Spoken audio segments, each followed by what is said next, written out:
இன்னைக்கு இருக்கக்கூடிய டென்ஷனான பிரஷரான லைஃப்ல எல்லா வேலையும் ஒரு 2 நாள் தூக்கி வச்சுட்டு அப்படியே ஹாயா ஒரு ட்ரிப் போயிட்டு வந்தா எப்படி இருக்கும்? ஜாலியா இருக்கும்ல. அதே மாதிரி ஒரு ஃபேமிலி என்ன பண்றாங்க, ஒரு ட்ரிப்புக்காக பிளான் பண்ணி வெளியே போறாங்க. போன இடத்துல அவங்க எதிர்பார்த்த என்ஜாய்மெண்ட் ஹாப்பினஸ்க்கு பதிலா ஒரு பயங்கரமான எக்ஸ்பீரியன்ஸ் அவங்களுக்கு கிடைக்குது. அவங்க யாருமே எதிர்பார்க்காத ஒரு பயங்கரமான சம்பவம் நடக்குது. அது என்ன சம்பவம், என்ன நடந்துச்சுங்கிறத ஃபுல் வீடியோவையும் ஸ்கிப் பண்ணாம பாருங்க. வெல்கம் டு மிஸ் சந்தனை துளிகள்.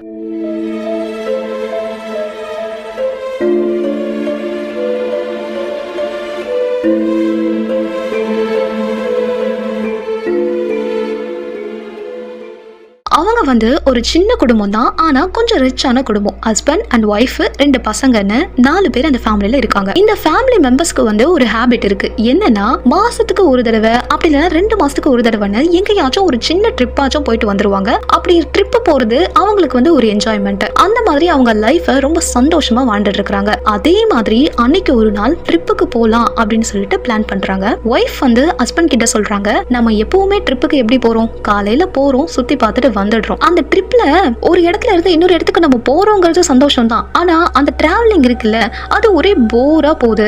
பகல் டைம்ல தான் நம்ம போறோம், கார் எடுத்துக்கிட்டு போயிட்டு அப்படியே சுத்தி பார்த்துட்டு வந்துடுறோம். எனக்கு ரொம்ப போரா இருக்கு. நாம இந்த வாட்டி ட்ரிப்ல கொஞ்சம் சேஞ்ச் பண்ணலாம். என்னன்னா, எப்பவுமே நம்ம டே டைம்ல தானே போறோம், இந்த வாட்டி நம்ம நைட் டைம்ல போலாம்.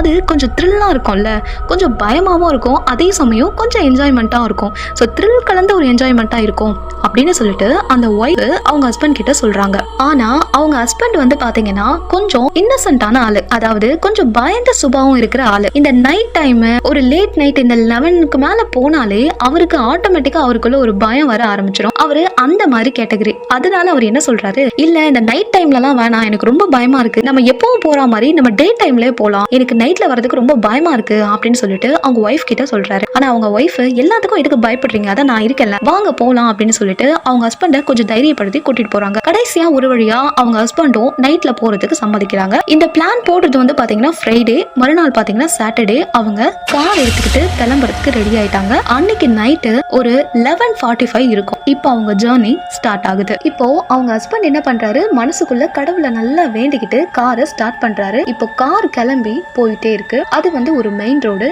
நார்மலா தான் போறாங்க. ஜாலியா சாங்ஸ் எல்லாம் கேட்டுட்டு என்ஜாய் பண்ணிட்டு அப்படியே வைப் பண்ணிட்டே போயிட்டே இருக்காங்க. மணி ஒரு 12 இல்ல 12:30 இருக்கும். அப்போ கார் ஒரு இடத்தாண்ட போது அந்த இடம் பார்க்க எப்படி இருக்கா, இந்த கும் இருட்டுன்னு சொல்லுவாங்கல்ல, அந்த மாதிரி இருக்கு.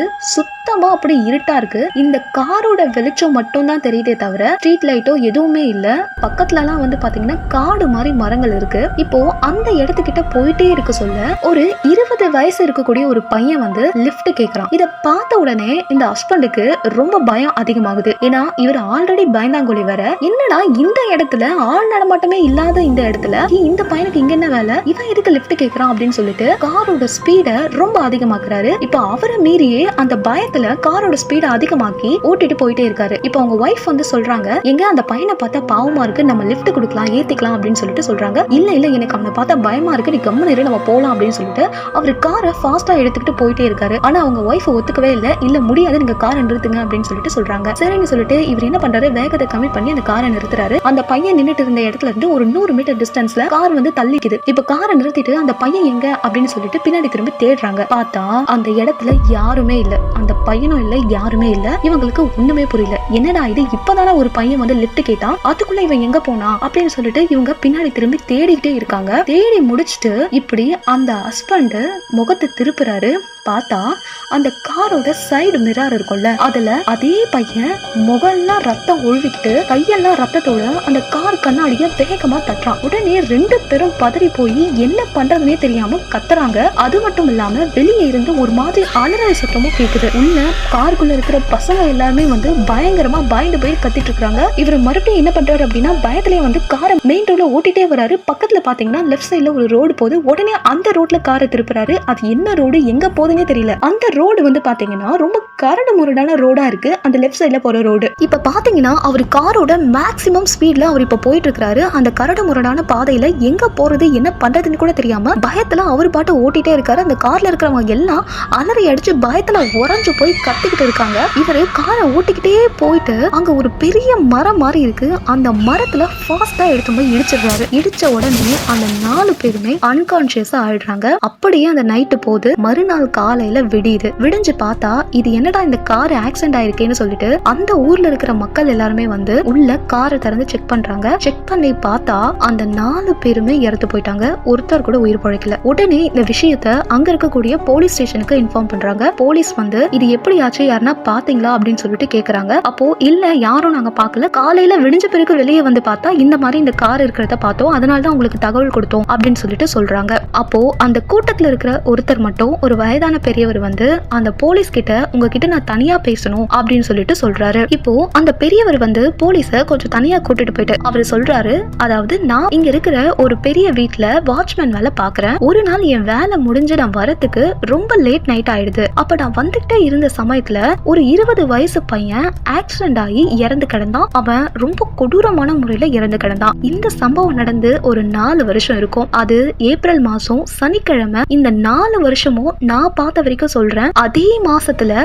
அதே தேதியில இந்த மாதிரி ஒரு சம்பவம் நடந்துகிட்டே இருக்கு. இதுக்கு என்ன காரணம்னு எனக்கு தெரியல. ஆனா அந்த பையனுடைய ஆக்சிடென்ட் ஆனதுல இருந்துதான் இந்த மாதிரி கண்டினியூஸா 4 வருஷமா நடந்துகிட்டே இருக்கு. இவங்க மரத்துல மோதி செத்து போனாங்க. இதுக்கு முன்னாடி நடந்த 3 ஆக்சிடென்ட்லாம் பாத்தீங்க அப்படின்னா இதே மாதிரி ரொம்ப கொடூரமான முறையில ஆகிருக்கு. ஆனா என்னன்னா இதுல ஆக்சிடென்ட் ஆனவங்க யாருமே உயிர் பிழைக்கலங்கிறது தான் உண்மை அப்படின்னு அந்த பெரியவர் போலீஸ்கார்கிட்ட சொல்றாரு. இப்போ போலீஸ் வந்து இத கேஸா எடுத்துக்கிட்டு எப்படி ஆக்சிடென்ட் ஆச்சு அப்படிங்கறத இன்வெஸ்டிகேஷன் பண்ண ஸ்டார்ட் பண்றாங்க. இதோட கதை முடியுது. நீங்க எப்பவாச்சும் மிட் நைட்ல டிரைவிங் போகும்போதோ அப்படி இல்லைன்னா டிராவல் பண்ணும்போதோ இந்த மாதிரியான அமானுஷ்யமான நிகழ்வுகளை பார்த்திருக்கீங்களா, அப்படி இல்லைன்னா ஃபீல் பண்ணிருக்கீங்களா? அப்படி ஏதாச்சும் இருந்துச்சுன்னா மறக்காம கமெண்ட் பண்ணுங்க. அப்படியே இந்த வீடியோ பிடிச்சிருந்தா லைக் பண்ணுங்க. உங்க ஃபேமிலி அண்ட் ஃப்ரெண்ட்ஸுக்கும் மறக்காம ஷேர் பண்ணுங்க. நம்ம சேனலை சப்ஸ்கிரைப் பண்ணுங்க.